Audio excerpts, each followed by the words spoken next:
Yan. Ohay gozaimasu, bro. How are you? Okay, gozaimasu. That's it. I'm good. I'm good. Finally. I'm very happy to talk about a place that I lived in for 2 years, Oh, you Japan. were I two did. years. Oh, yeah, Kyoto. Yeah, you were in Yeah, Kyoto. Yeah. I didn't live in the center of power. I lived in an old Old center of Imperial. Yeah, old, old yeah, imperial center. the original one. In many ways, it's Kyoto is a kind of Vienna. It's an old imperial power, and the trappings of that imperial history are still there. So Right, you see old power, but in many ways, it's fossilized. It's in the right. past. And Beautifully fossilized, no? I mean, in a very tasteful beautifully way, unlike. fossilized, but Yeah. but but these two cities, Kyoto and Vienna, they seem to revel in the glories of the past That's an because interesting way of people have putting it. very glorious Yeah, past. I've always thought of Kyoto as the interesting. I Vienna of never thought Asia. about it that way. Yeah, that's an interesting comparing Kyoto to Vienna. Yeah. I mean, Vienna is definitely one of the most underappreciated European capitals. Although if you're a fan of yung Ethan Hawke's movie, like Before Sunrise, I think before Oh yeah, sunrise, yeah. Oh. you will see the beauty of Vienna and all. Now, I want to talk about Japan because we had two episodes, The Secret History of China-Philippine Relations. Umabot tayo sa ano, kung sino-sino na lang, kung ano ng mga marites natin doon. But we also talk about the US-Philippine relations, a lot of General Luna discussions, a lot of fascinating discussions. But now I want to talk about Japan because Japan has been a big part of modern Philippine history, right? Because Japan's own encounter with modernity and with the Western imperialism is a very unique and transformative one, which will really have a huge impact on how early 20th century will transpire. We're talking about global history here, no? Hindi lang regional history or Southeast Asian history. Now, obviously, the reason why, Lela, I want to talk about it is because now there's serious discussion. I'm saying this, as someone who's in touch with policymakers and all. There's serious discussions about negotiating a visiting forces agreement between Philippines and Japan, in a sense that Japan will be able to deploy troops to the Philippines, similar to the United States, to specific bases, to specific facilities, etc. Now, for some people, that sounds like just logical, just the logical next step after reciprocal access agreement, after all of these new defense deals we're doing with them. We're also going to be recipient of the first special overseas security assistance from Japan, so on and so forth. But obviously, I also expect a lot of opposition to this, especially from comfort women victims or their relatives, from a lot of people. My grandmother's just around here. She can still recite, the Japanese imperial anthem because that Pero, allowed her to save her parents from being buried alive. Because wow, that's so, bro. I mean, like goosebumps level, right? I think I wow. have a video of Lola. I'll make Lola do this again. No, hanggang ngayon, she can do the national. So once I think we had the Japanese friend, and then she did it, not knowing that the modern Japanese, are essentially have an amnesia about what happened, right? And they were saying, like, Yeah, what's that? Is that a military song? No, my Lola said, no, that's your national anthem. They couldn't really So yeah, so Japan is Japan, right? But before going to the horror side and the exciting side nowadays, what are the first encounters we had with Japan? Because I came across some materials that talk about Ronin, samurai Ronin, together with, I don't know, Chinese pirates or something invading Spanish Philippines. I mean, it's kind of crazy, right? I mean, you tell me, bro. I mean, uh, I'm a super fan of samurai. hindi Or ko alam. yeah. Hindi ako gano'n ka-attuned dyan sa history na yan, to be honest. So I don't know the first interaction. Like these are definitely my limits. I'm sure there are pre-Spanish interactions. I mean, this is Asia, right? And so for example, I know that in the 14th and 15th century, during the age of trade, in Southeast Ming Asia, Dynasty. Yeah. this was the time when Southeast Asia, including the Philippines, was essentially first integrated into global trade because of the spice trade. Remember, for Europe, most of the spices like pepper, Yeah. cloves, Southeast Asia. nutmeg, Yeah. this is coming from Southeast Asia. So in a way, this is the first regionalization of Asia, Southeast Asia, regionalized as a result. So ang daming pumapasok na capital sa Southeast Asia during that Right. time. And most of the capital that was coming in was silver. So it was like silver coming in, and then Right. spices coming out. And there were two sources of silver at that time. It was number one, it was like South American silver. So even at that time, may konti ng South American silver na pumapasok even You before mean the Inca, ganon? before Mga the Inca level or like Spanish Latin America? Like, what is this? Spanish Spanish na. Oh, Yeah. Spanish kasi 1450. Wait lang, wala pa yata. Sorry, I think you jumped na a little bit. I'm sorry. Yeah. I just wanna. I'm just like, really? We had to concentrate with Incas, and I don't think so. Did we? Can we Now, can we 14th, yeah, I think Google you jump a little bit, bro, but it's okay. So I absolutely, 14th, 15th century. This is Ming Dynasty era. A lot of spice trade, a lot of interaction with Muslim civilization, Islamic civilization. This is when Islam is also taking much of Nusantara, Southeast Asia, and then of course later on comes the Portuguese, the Dutch, the Spanish. Yes. Pero I actually think meron na, no, come to think of it, it may not necessarily be Spanish silver, but there's definitely trade already with Europe, and then eventually Spanish silver with the establishment of the port of Manila. And then some of that silver is also coming from Japan. Japan's also a major silver source for this kind of spice trade. So silver. Tokugawa era na ba? Tokugawa na to? Umabot na sa Tokugawa? This would have been 16th century. So it starts 14th century. Right. I would recommend people read yung two books ni Anthony Reid about this age from the 14th century until the 16th century in Southeast Asia. You have a book behind you were showing me a while ago, right? This thing about Iba pang libro yun, Brad. So but anyway, definitely by 16th century anjaning silver world, and then the port of Manila is kind of like central to it with the arrival of with the creation of the port of Manila, the Spaniards. So konti lang alam ko doon. So obviously shaky yung aking historiography dyan, and my dates are kind of wibbly wobbly. So no worries about it. Maybe it's too early for you. You guys better fact check me, but the source that I would ask people to look at is kind of Anthony Reid's two books on Southeast Asia in the Age of Commerce. Two volumes yun, kakapal. But definitely worth it. Yeah, it's a must. Yeah, they're definitely worth it. But what I want to talk about actually as important is yung in the 19th century, yung Yokohama as a hotbed for Asianism, and a lot of thinkers who were thinking about Southeast Asian nationalism, because Yokohama was a kind of port that yung Yokohama sobrang lapit lang nun sa Tokyo eh. So that's effectively the port of Tokyo. In fact, Tokyo has Tokyo has no formal Chinatown until today, because the formal Chinatown is actually there's an informal Chinatown, but the formal Chinatown is in Yokohama. So Yokohama has always been a place of Pan-Asianist interaction, and marami sa ating mga ilustrados would either pass by Yokohama or would live in Yokohama. They actually interact with other fall in love in Yokohama. Getting love letters. Yeah. That's why until now, if you go to Yokohama, you will find a statue of Jose Rizal, di ba? Right. And yeah. So I would recommend people to again read the book of my friend si Nicole Kuning Aboitis, the new book. Yeah, exactly. Asian Place, Philippine Nation, or I forget the exact title. And she talks about, of course, the centrality of Japan in the creation of a kind of Pan-Asianist mindset. Absolutely. And there she also talks about, the Katipunan and their attempts to actually seek the support of Tokyo for the Philippine Revolution.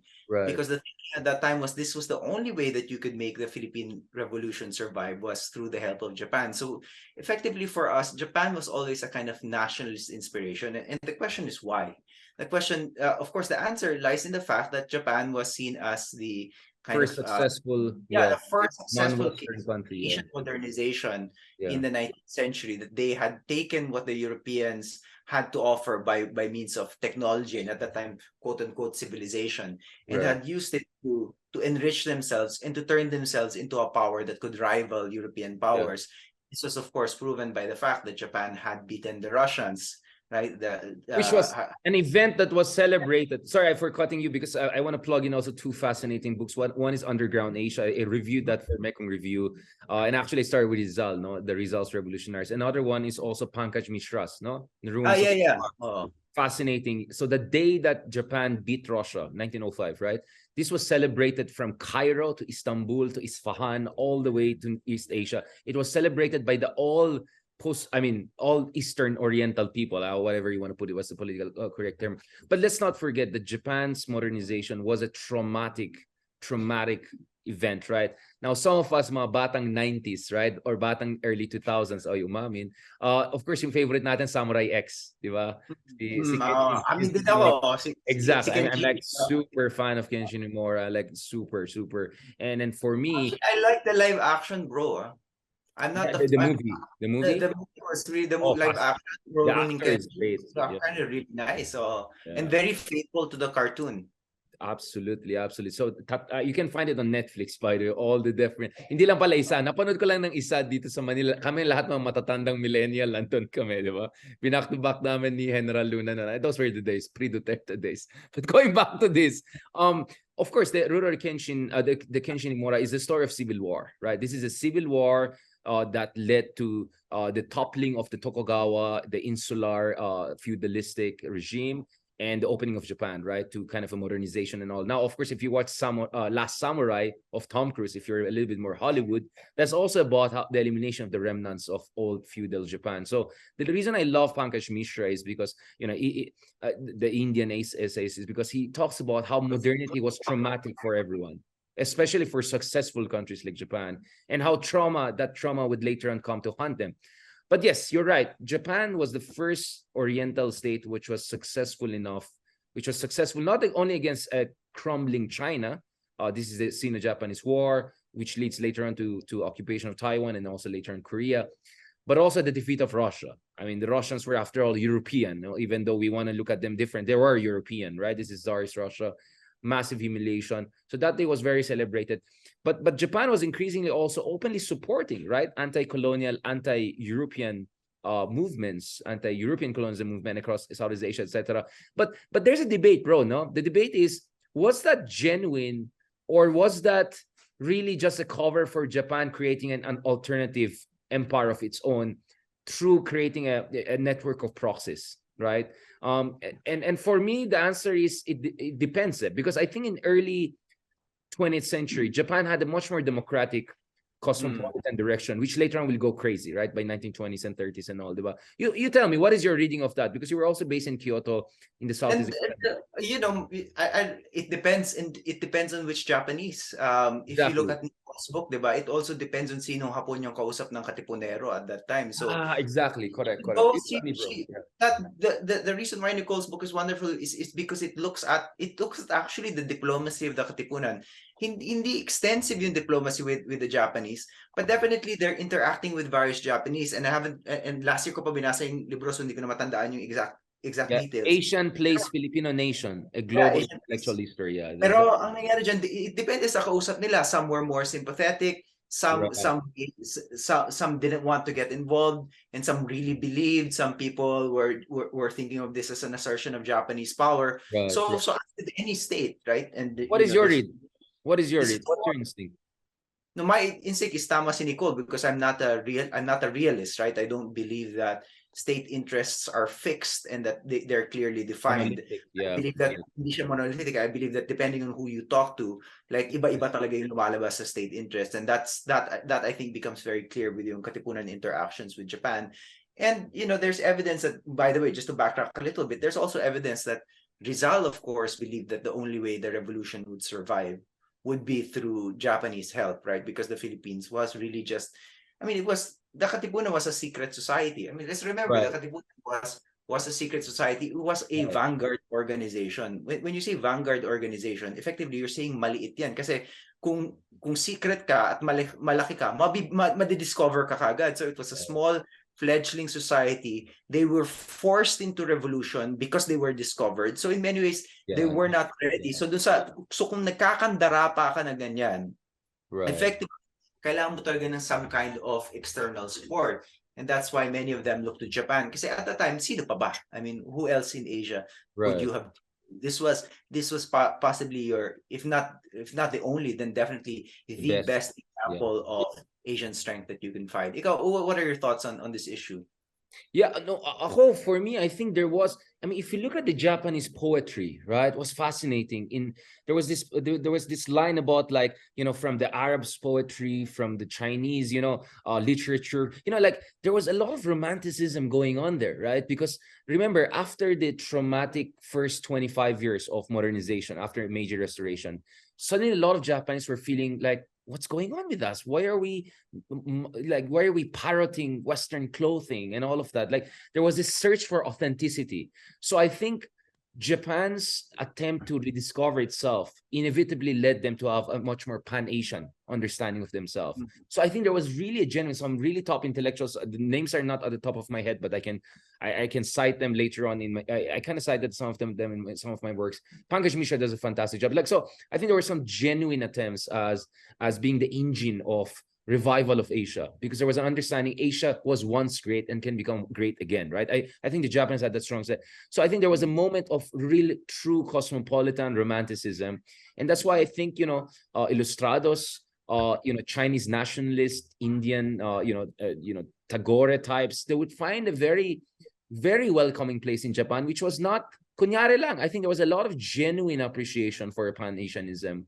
And then, of course, Japan, but Japan, of course, had to deal with the, horrors of exclusion from the West and the racism that they faced after First World War, etc. So Japan suddenly went. I use the term "gun girl," right? Remember the movie Gun Girl, right? the perfect wife, the perfect woman, the perfect, and then like she's the. So I think Japan went gun girl by 1920, especially after First World War, right? So yeah, I think the first years there was some genuine attempts at opening up to Pan-Asianism. And one of the things that really, hindi naman ako na teary-eyed, but remember there was this meeting, I don't know if it was Tokyo University or one of those top universities, whereby all the nationalist students from all across Asia came together, and then they invoke Rizal as their ultimate hero. So I mean, that was like, whoa, bro, as in, whoa, bro. I mean, like, so I wrote about this in my review of the book Underground Asia for Mekong Review. You can check it yourself on Mekong Review site. So that's why I think there was some sincere type, and then things went dark. That is why, I mean, I know we discussed this, but that is why I feel there are people in China today who have kind of that element to them, but unfortunately in China, the state interest is just so predominant in ways that Japan was not in the earlier years before it went totally fascist, right? By 1930s, right? Yeah. I don't know. I don't know if we want to talk about this too much, but in there are so many. There are also many similarities, and this we're talking about interactions between Japanese history and the Japanese and the Philippines prior to things going dark. But prior to things going dark, also there are similarities between the Philippines and Japan that make us kind of unique in Asia. So at least in my research, what I found is interesting. The first two Asian countries to switch to the gold standard were the Philippines and Japan. So Japan switches to the gold standard. Silver area naman ang Southeast ang Asia for the longest. But after the Germans pegged the mark to gold in the late 19th century, the Japanese soon follow suit. And then the next country that follows suit is the Philippines, because it's under U.S. control. And U.S. was a firm believer in the establishment of the gold standard everywhere. So they switched the Philippines to the gold standard. They're like the two gold standard countries. And the effect of that is actually there's one crisis, the 1920 crisis, that affects Japan and the Philippines acutely. So in 1920 crisis, so during the war, both Japan and the Philippines during the First World War actually built up their industries to supply the participants in the war. And so our export industries went into overdrive during that period. And then at the end of that, effectively nag-collapse yung export industries because nagkaroon ng deflationary trends in gold standard countries. And so you had in the Philippines, yung manifestation was the practical collapse of the Philippine National Bank in 1920 as a result of that crisis. And then equally in Japan, you have the collapse of the Osaka Silk Trade also in 1920. So again, our friend, we invoke him in every episode. Adam too says that the 1920 global deflationary crisis is the most underrated economic crisis in world history. There's a And fact, yeah. terms of impact. You're right. And You're indeed, right. I agree. and indeed you see that most clearly in Philippines and Japan, because these are the two kind of gold Frontier. standard countries that were most affected by the 1920 deflationary Right. crisis. So even in our Right. economic history before, meron ng certain overlaps. And then of course during this time, you know, nag-collapse yung industry natin. Another industry that collapsed, of course, is the trading industry in Davao, the fishing industry in Davao, Right. which was called Davao Co at that time, because it was largely dominated by Japanese businessmen. Right. I was looking at accounts of the 1920 crisis from Davao, and there are letters there saying that Davao Co is one of the most affected areas of the 1920 crisis, because practically after that, there's no capital in Davao anymore, and the Japanese are trying to leave Davao in droves. Of course, it took I think 10 or 20 more years before Davao Co finally collapsed, but actually 1920 was the first death knell to this concept of Davao Co. I can already see the book you're writing. I'm like, I see what's going on there. I'm a writer myself. I was like, I see how you're invested in this. Now, I want to push you a little bit on this because no, I know what's going on. And definitely, I appreciate you plugging this in. Now the thing is, things go dark, but before things went dark, things got interesting because Magsaysay at some point was playing footsie with the Japanese while negotiating our independence from US, right? I mean, there are fascinating works on that. How Magsaysay would meet Japanese businessmen. Quezon. Yeah. Manuel Quezon, yeah, sorry. Quezon, hindi Magsaysay.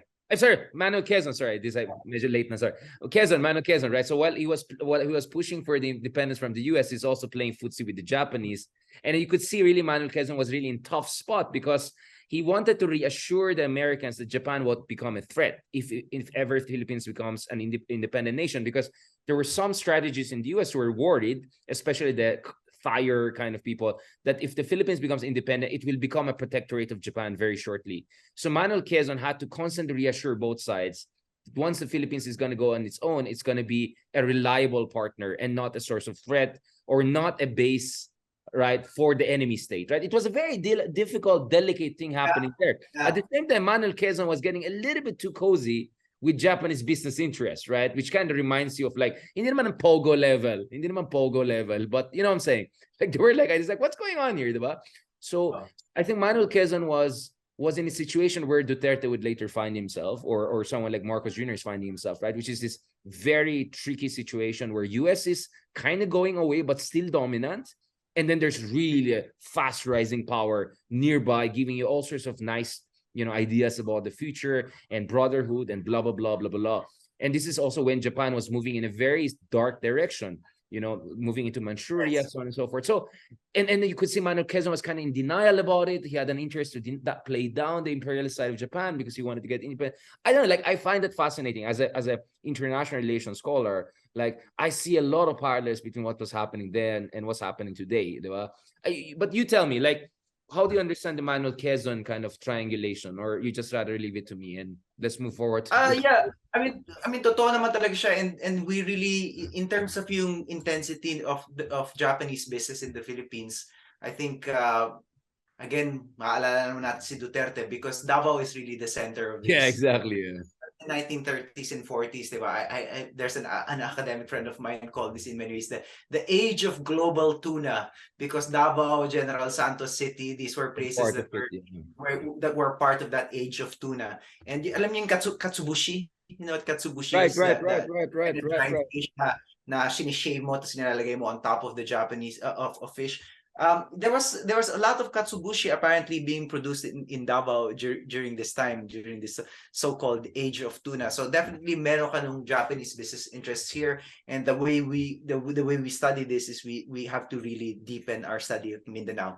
And there are people, of course, like Jojo Abenales who have done this, and we should study it a bit more. So Quezon is aware of this, but what's the other thing that he's doing as Commonwealth President? Yeah, he asks a retired general, and I'm sure you know the name of this retired general, a retired U.S. general, to come to the Philippines, establish a Philippine army, because he knows that by virtue of our alliance with the United States and because of our geostrategic importance, we Correct. could get into a war. So Yeah. MacArthur comes to the Philippines and he starts to set up a Commonwealth Army of the Philippines. So he's Yeah. actually retired. So actually during this period, MacArthur is not under the employ of the US government. He's He's a practically Filipino. Yeah. he's a Filipino Contractor. employee. Yeah. Yeah, Contractor. contracted employee Yeah. of the Philippines, setting Mercenary. up an He's a yeah. mercenary. Yeah. To even put it Quezon's mercenary. Yeah. Yeah. Now let's move forward here because this is a secret history. So obviously we're not supposed to talk about everything that happened, right? Okay, tell me this, Leloy. I know both were responsible, but if you read the book Rampage, it would really blame the Americans for bombing, wiping off Manila off the face of Earth, really, and during the Second World War. But the traditional argument is that it's really the fault of Japan. That Japan were just so brutal and all that they left no choice for the Americans.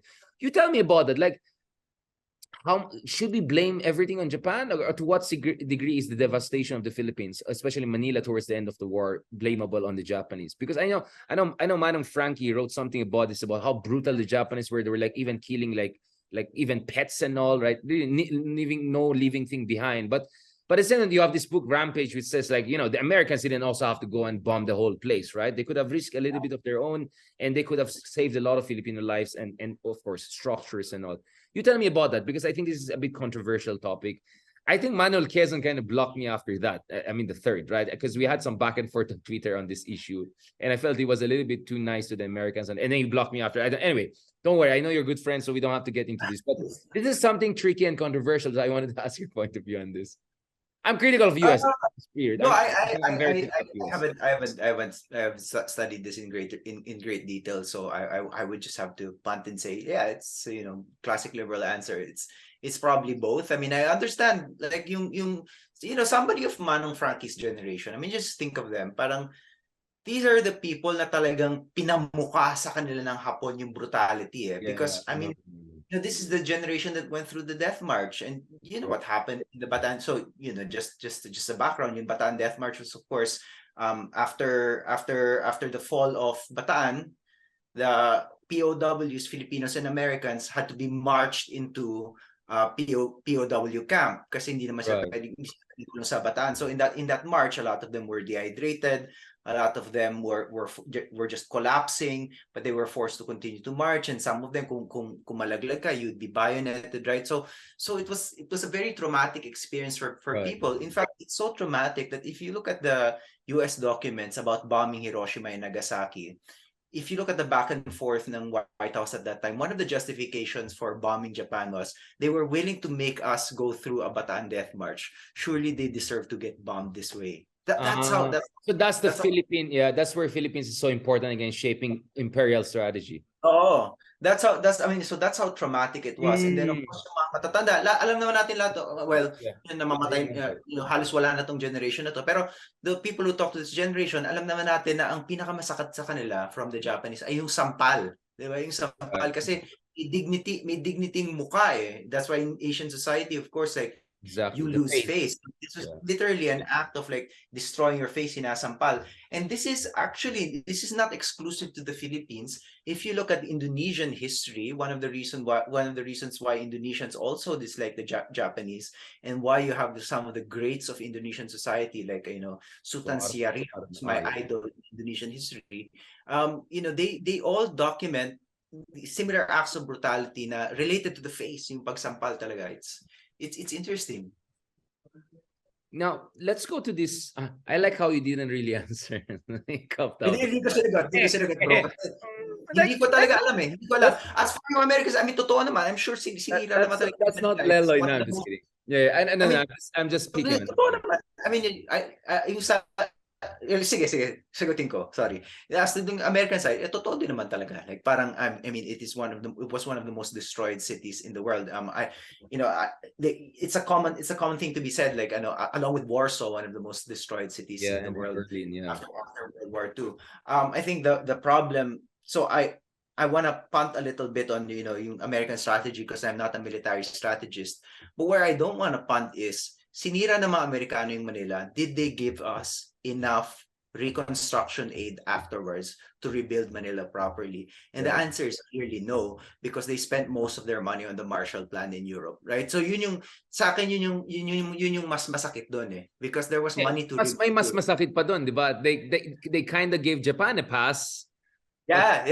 Reparations, because Japan was now the frontier during the Korean War and onwards, right? Parang double masakit eh. Di tayo tulungan, di rin hinayaan na tulungan tayo ng Japan. So like, we're left on our own. You know? So doon ako galit. Parang what's going on here? Because, okay, I'll not say name names, but there were top Duterte officials who I would have conversations about with them. Na parang may chip on shoulder sila about the US. Like, oh, this US thing that, hindi ba ito yung US na pinabayaan tayo after Second World War or mga ganun-ganun. So, this came up in my conversation with very senior officials under the previous administration, right? Tapos, there's another thing about rebuilding, which is what the US did in Japan. Kasi when the US occupied Japan under MacArthur, effectively, what they were doing was they were occupying their enemies. So they were very happy to engage in land reform. Kasi yung mga Panginoong may lupa doon were supporters of the war and kaaway ng US. So sige, we'll give away your land. That's a good point. They never did that. That's they never did that in the Philippines, diba? MacArthur, and we're talking about really one guy. Yeah. Who is the boss of Asia after the war? It's really Douglas MacArthur. Like, he's running Japan. And he was to run for the president in the US too, right? He had serious plans. Yeah. So MacArthur effectively implements land reform in Japan. They can't do it in the Philippines. Why? Well, of course, they did already promise the Philippines independence, so technically hindi pwedeng pakialaman. But the other thing is, like, MacArthur doesn't even want to push for land reform in the Philippines, because unlike in Japan, where the landlords are his enemies, the landlords in the Philippines are his friends, right? I think he's literally in bed with the Philippine elite. Yeah. So yun yung naging problema mo doon. And then, of course, in the Philippines, there's this entire issue of collaboration, like who's the collaborator, who isn't. And in many ways, everybody collaborated with the Japanese. Why? Because Quezon told Philippine officials to collaborate with the Japanese. So parang hindi kasalanan. So, some of my heroes, for example, Camilo Osias, he collaborated with the Japanese. But that's because the structure of the Philippine government under Japan was practically the Commonwealth government of Quezon. Right. They didn't really need to change much in the bureaucracy, because Quezon's bureaucracy largely held under the Japanese. Right. And it's not because they were traitorous collaborators. It was because utos ni boss, utos ni Quezon. Sabi ni Quezon, don't let our people suffer. Right? If you allow the bureaucracy to collapse under the Japanese, mawawalan ng gobyerno yung mga tao, and they will suffer. So continue your work. That's effectively Quezon's order. So, so technically you could accuse anyone of being a collaborator, kaya naging problematic yung politics of collaboration. So for example, Rojas was a collaborator, but he was close to to MacArthur, so he becomes the immediate post-war president. Now, is it bad that Rojas collaborated? I'm not entirely sure, but it's just the fact that some people could escape the taint of what's bad is some people could escape the taint of collaborationism. Some people can't, right? It became a kind of venue for score settling afterwards. Right. Yeah. So I wanted to ask from a kind of geopolitical standpoint, what are your thoughts about this? If we're moving to this immediate post-war period after the occupation of Japan, how does this create the Philippine state in your mind? Yeah, I wanted to jump into that, but right before that, speaking of a secret history, of course, a very interesting figure, ilustrado figure or was Ricarte, right? Artemio Ricarte, right? The whole novel was written on him by our... Backtrack muna tayo. So we're still in the period, backtrack tayo sa period where we're still occupied by Japan. Yeah, occupation. Yeah, actually not backtrack. I'm just pausing it, moving forward. Like, can you tell us, tell our audience about this very interesting figure, right? Because he was among the very few who refused to pledge allegiance to the United States. Aguinaldo was eventually forced. What's his name? Manuel Quezon joins the system, but he really refused. But he ended up in Japan. It's kind of a tragic situation, right?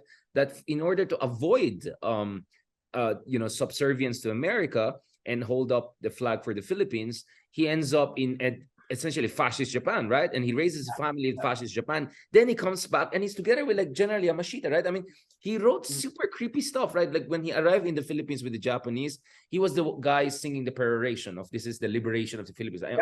Parang, you know, Saddam's falling, and you know, it was really creepy reading that, and you could see this guy was really out of touch by now. And then later on, I think he also dies, I think here in Cordilleras, right? With Yamashita. Very weird kasi I guess yung mindset, it's a bit like, you know, parang these days when you have somebody who was raised in the 1960s who thinks that everything the US does to us is imperialist and everything the US does may kasamang CIA. Yung ganun, yung parang... And in the same way, China and Russia are our saviors. And are our saviors. You know, yung parang... annoying, pathetic way of just one way thing. Walang dialectical thing. Exactly. Walang dialectical. Essentially an old guy who takes the terms of politics from 50, 40 years ago and applies them to the present. That was the case of Ricarte, si Vibora, the Viper. That's what I'm saying. Yeah, it diba? reminds me of these fake left people who are pro-China and pro-Russia, whatever, just because they hate US for the bad things US did 50, 60, 100 years ago, right? And they're blind to the reality of what they're, you know, supporting. You know, the other side, what Russia is doing to Ukraine, what China is doing to us, etc. Now, I just want to talk about now going to the post-war. I mean, I think Japan represents one of the most successful cases of geopolitical rehabilitation, right? Considering, I mean, I don't know if have you been in Yasukuni Shrine? Have you been in Yasukuni? Ayoko, Brad. Okay, I was in Yasukuni with a good friend of mine who actually, although he happens to be a little bit more conservative Japanese, so we went to Yasukuni, and I went to the museum, right? And there's a museum there that talks about Second World War, and they call, you know, like Nanking incident. You know, it's like I know it's more than an incident. Like some horrible things happened there, right? Like so obviously it's very different from what you see in Berlin, right? You go to Berlin, there's a monument, you know, there's a whole Holocaust, you know, reminders. You know, it's like the Germans are 24/7 apologizing to the world for the horrible things they did back then, right? And they have very clear legislations against historical revisionism and all. Japan is very different. Japan is very, very different from that. I'm not even going to go into Abe-san's, you know, alam mo ko yung irony dito, Richard, di ba parang yung mga fans ng Yasukuni like Abe, for example, they are defenders of a conservative imperial Japanese history. But one of the least hardline about, and one of the most apologetic, for example, about the legacy of the war is the emperor himself. Now, remember, when Abe went to the shrine, a number of his cabinet officials resigned. Yeah. After went to the Yasukuni. This is the first Abe, right? 2005, 2006, 2007, something like that. Yeah, 2007. Nag-resign sila kasi, so for our viewers, yung Yasukuni Shrine is the place where dun nilibing yung mga Japanese imperialists. No, I mean, okay, first of all, it's like it's a sacred place. It just happens that in the sacred place, meron burial site ng Class A war criminals.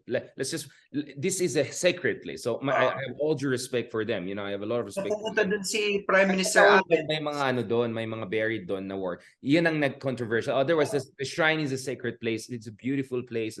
But it's so, that part which is, Pero so may association siya with right-wing rhetoric. But ang hindi alam ng mga Pilipino, do you know what the emperor did afterwards? Hindi naman pwedeng mag-comment on politics yung emperor. Is this Hirohito? Yeah. Sino ba yung emperor at that time? Basta, Hirohito. Swabe yung ginawa niya kasi he publicly invited to dinner directly after yung cabinet official. Hirohito. Correct, Hirohito. A cabinet official that had resigned from the Abe government. So hindi siya nagko-comment on yung nangyari, pero parang alam mo na yung thought niya, di ba? You invite to dinner somebody who just resigned from the Abe government because of the Yasukuni Shrine. So actually the emperor is based on mga nakausap ko sa Japan, is kind of a real pacifist and has a bit of a social democratic mindset. Iba yung hulmahan ng emperor at that time. So the imperial family is not as right-wing as some of the LGBT politicians who claim to speak for him and for that particular history. Absolutely. So that's just a bit of a... And the history of the imperial family is interesting, right? And in many cases, they were besieged by the samurai class wars. In many cases, they were checking the excesses of them. So it's a very complex, fascinating history. And it's the oldest imperial family in the world, right? Like more than 1,000 years, probably 1,500 years.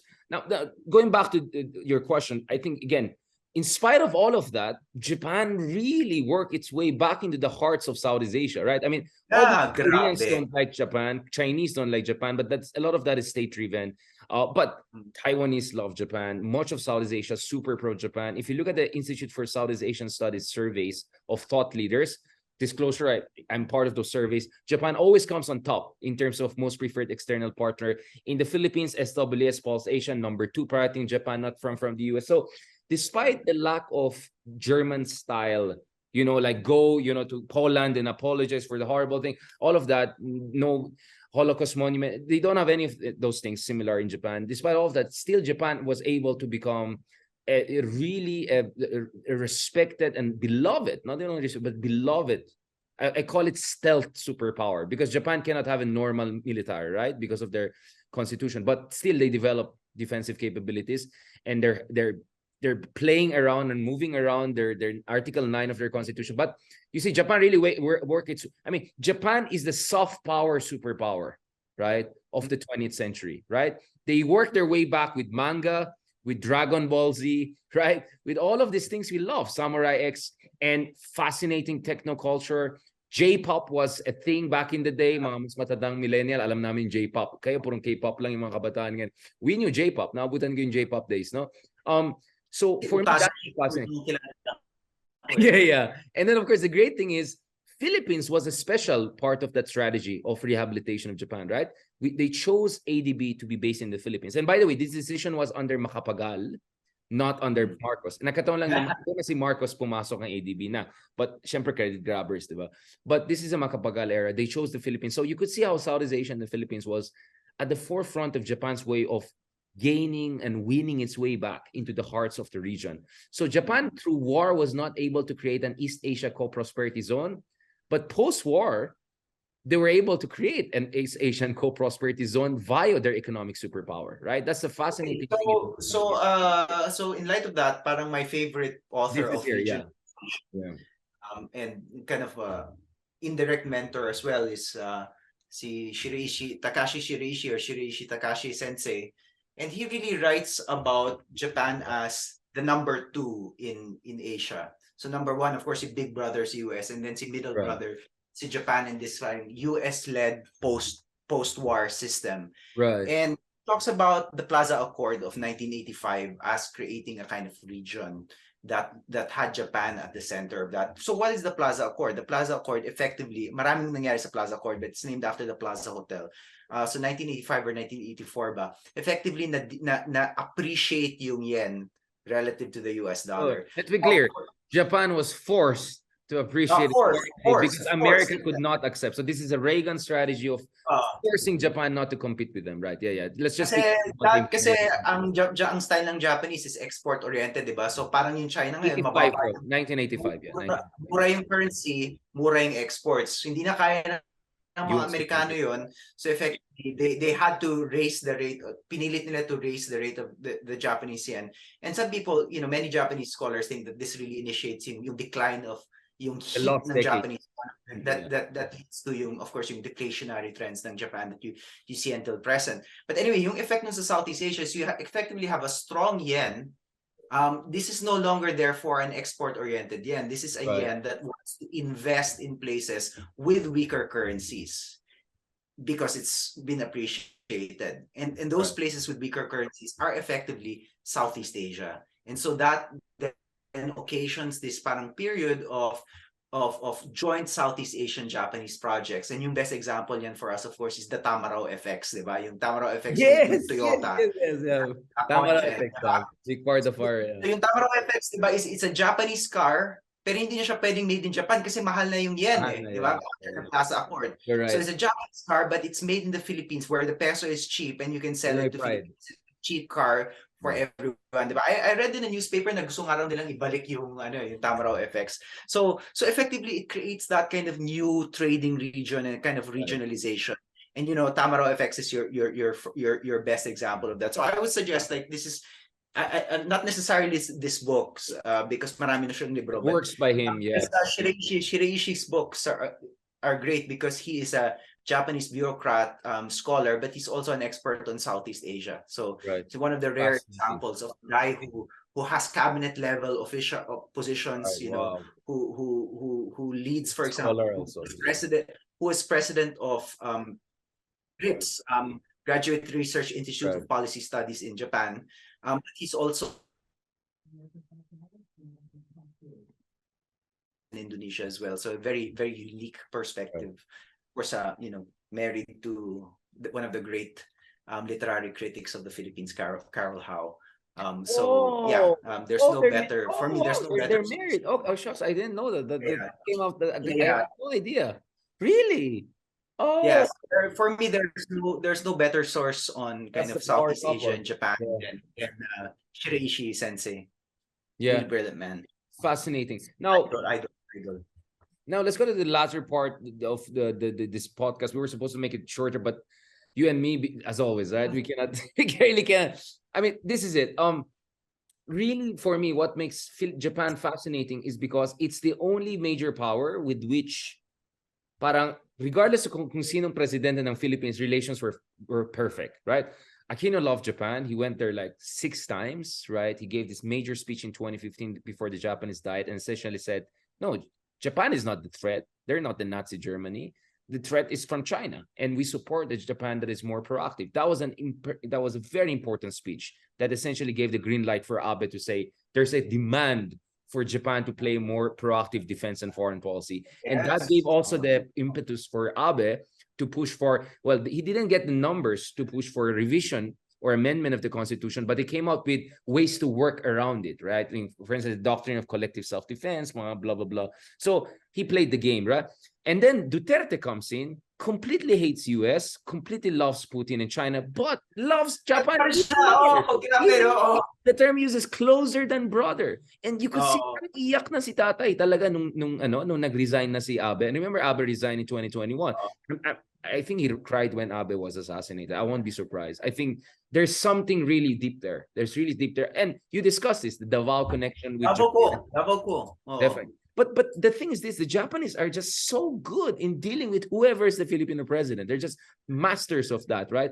I remember I had a conversation with the Japanese when Abe was about to come to the Philippines. I gave some advice, because that's my job, right? I give advice on how to improve relations to different partners and friends. And they did it even better than I suggested. Like literally nag-breakfast in bed sila Abe and Duterte sa Davao, right? Remember doon sa, di ba yung bongo? Kumain ng durian. Yeah, exactly. The way parang breakfast in bed talaga. Like, okay, that was a bit too much of personal diplomacy, but that's how Japanese are good. Like wow, napagana.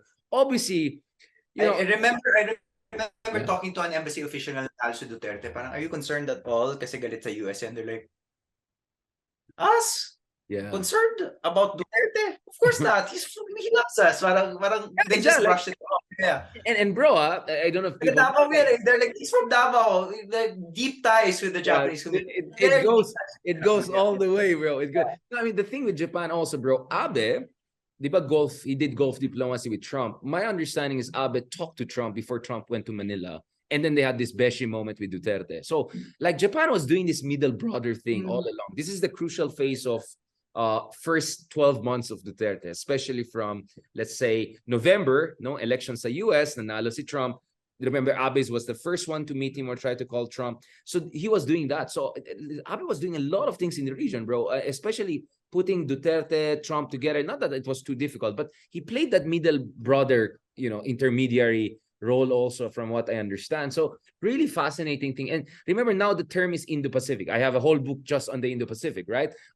That's Abe. That's Abe. Really, it's an Abe based on his speech in 2006 before the Indian Parliament, etc. I'm taking over here a little bit, bro. Kasi pinasalita kita ng marami, and this is really my passion, right? I mean, I've written books on this, and I'm reading more on this. So this is it. Like, Japan is so good in keeping so special relationship with everyone. And now Bongo Marcos also loves Japan, right? He goes to Japan. Next thing you know, he's like let's go. Like parang hindi lang siya pumunta sa China lang like 3 weeks earlier, no? Like all the way na sa Japan, diba? Like, oh my God. Yung Pilipino, ganyan din mag-isip eh. Parang kung meron akong trip abroad, Japan ang unang destination ko eh. And you know, like the reason why we love Japan so much is because like nag-loosening visa restrictions. I remember in the To 90s, Korea, bro. Korea is horrible. Good luck 90s and getting 2000s, it was so difficult to get a visa in Japan. Now I have a 2 days lang, 10-year yeah. multiple entry visa to Japan, and I just go whenever I want. And I think that's because I lived in Japan. That's why mabait Yeah, sila sa also, amin. yeah. I mean, so that's still slightly exceptional, but just the fact that But I still, have it's much access to that. easier. Yeah, exactly. Yeah, Than yeah. Korea, than So I China. remember when I was living in Japan, 2016, ganyan, every summer, may Pilipino, every month, meron akong kailangang i-tour na Pilipino dahil may mga Cebu Pacific flights papuntang Japan, and they all wanted to see the cherry Kyoto. blossoms. Kaya labira lahat ng kaibigan ko. So I remember in the 90s, rich Filipinos would go to Hong Kong for the weekend. These days, I think rich Filipinos go Middle to class Japan. Filipino. No, even middle Not class. even rich, middle class Filipino. nga. Oh, middle class, they go to That's Japan bro, for a hindi na weekend rich. Yeah, but bro, the rich go to French Riviera. Come on, or Ibiza. yeah. So di ba parang you really love Japan, and of course when kailan ba nag-visit yung emperor, was that 2018, 2019 to Manila, right? And he was effectively treated like a rock star. And you know what? Like talking to 2016, Japanese, I think, bro, 16. talking to Japanese sensei. Yeah. There's a part of them that Ito. still can't believe it. There's a part of them that still can't, kasi I used to work in the Center for Southeast Asian Studies In sa Kyoto, Japan. yeah. And marami ng mga Japanese sensei, mga Tagalog speaking, they remember na yung mga sensei nila, so the immediate post-war generation that studied the Philippines, takot yan pumuntang Pilipinas. They had to because they were studying the Philippines, but there was a lot of apprehension. Baka suntukin sila, baka awayin sila, ganyan. Oh, because of the World War II. Yeah, and yeah, so may memories pa nun. So this was a generation of Japanese Filipinos who had to learn how to play basketball, for example, who had to make sure that their Tagalog was perfect, was brilliant, and very malambing, because they knew that the notion of Hapon was still very scary for these people. Yung boomer generation now, parang may konti ng transition, they're a lot more comfortable with the Philippines. And then yung current generation, yung mga kaedad natin, people like Wataru Kusaka, pag pumunta ang Pilipinas yan, halabira yan, maglalasing yan, manunod ng erase. Mas Pinoy yan sa atin. Mas Pinoy yan sa atin. Oh, mas Pinoy pa sa atin, di ba? So, but yung mga sensei, pero yung sensei nila, they look at this younger generation and go, wow, ang swerte nyo naman. Kasi kung kami pupunta sa Pilipinas, takot yung mga tao sa amin. But yung kind of volte fast is so quick. And but that's also a credit to Japanese scholars of the Philippines. People like Hiromu Shimizu. Say the names because people should know. People like Hiromu Shimizu, Wataru Kusaka, Itaru Nagaska. These people, they're very sensitive scholars. Hindi sila yung mga parang Amerikano na darating sa Pilipinas. Sabihin sa inyo kung ano yung problema. Sabihin, lahat kayo corrupt. Parang ganyan. Hindi, these are judgmental. Listen to us.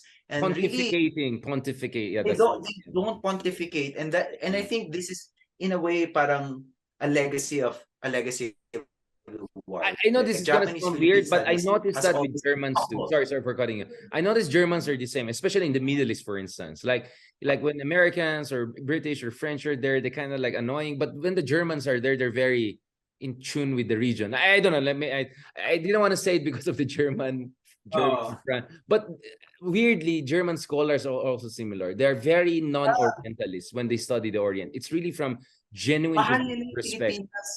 Yung mga sensei na mahal ko na sa Japan, so somebody like Nagano sensei from Kanagawa University, Shimizu sensei from Kyoto University, all these sensei na talagang anthropologists and in love with Filipino nationalism. Of course, si Wataru na kung magtagalog talagang Kalya Tagalog, yeah. Speaks Commonwealth Tagalog, and he loves the kids and Yoyo Villame more than we do. I mean, iba yung Japanese. Kaya tayo, no? Ako nagyan ako sa sarili ko. Ng Pilipinas. Parang mapapamahal. I have a Japanese student, by the way, who's actually he's a diplomat. He speaks Tagalog in class better than me, so I feel awkward. Diba?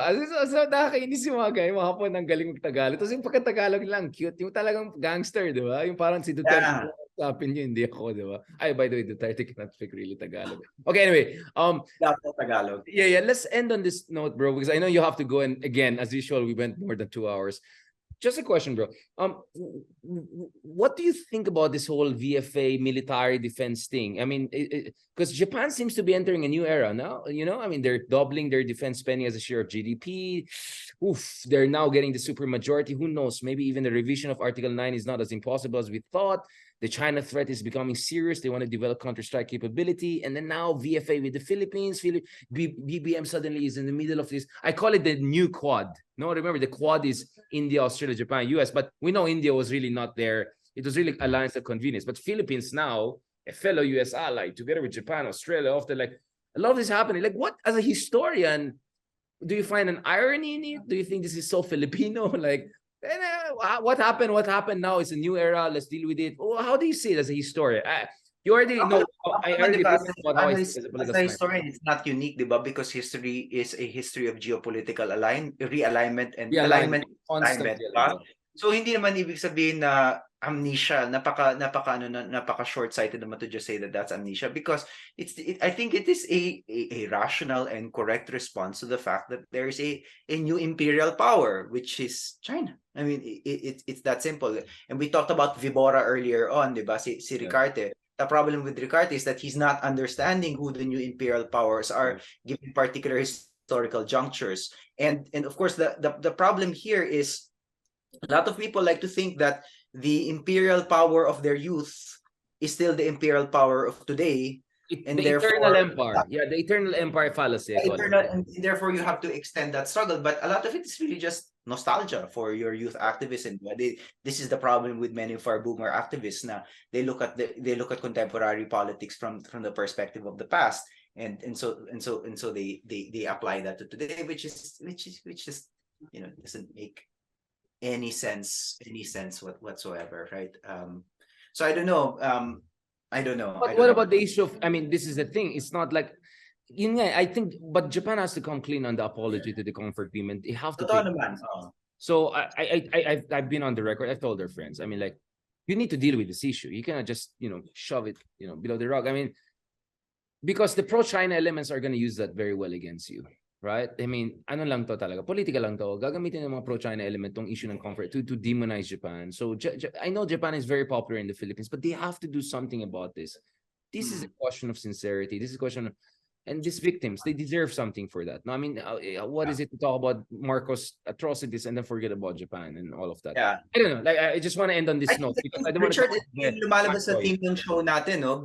That being reasonable many times is actually politically expedient, right? You want to rehabilitate the legacy of Ninoy Aquino, be reasonable, admit yung mga pagkukulang, and yet present the picture of its heroism. This is what we discussed today. Correct. You want Japanese-Philippine relationships to be strong amidst a growing China, and you want to create goodwill for that. Be reasonable. Say that this is the required alliance that we need today, but recognize also the violence of the past and apologize for it. Reasonability makes perfect political sense many times. Yeah, and except reasonable is very hard, right? For emotional, historical issues, but this is it. This is what political will is all about. So I hope our governments, respective governments in Tokyo, Manila, do the right thing, and we don't just rush things. I mean, China is a threat, sure, but that doesn't mean we should forget all of the other priorities. I think we have to approach this in a reasonable way, and I agree with you. Thank you very much, bro. I really appreciate it. I think it was fascinating. Maybe next time read more on the Ronin and Samurais. Pwede natin balikan. And we can talk more about Gundam. Kasi may plan yatang GMA ba to make a Gundam version for Philippines or something? Yeah, may ganun, bro. May plan. Kasi di ba successful yung isang.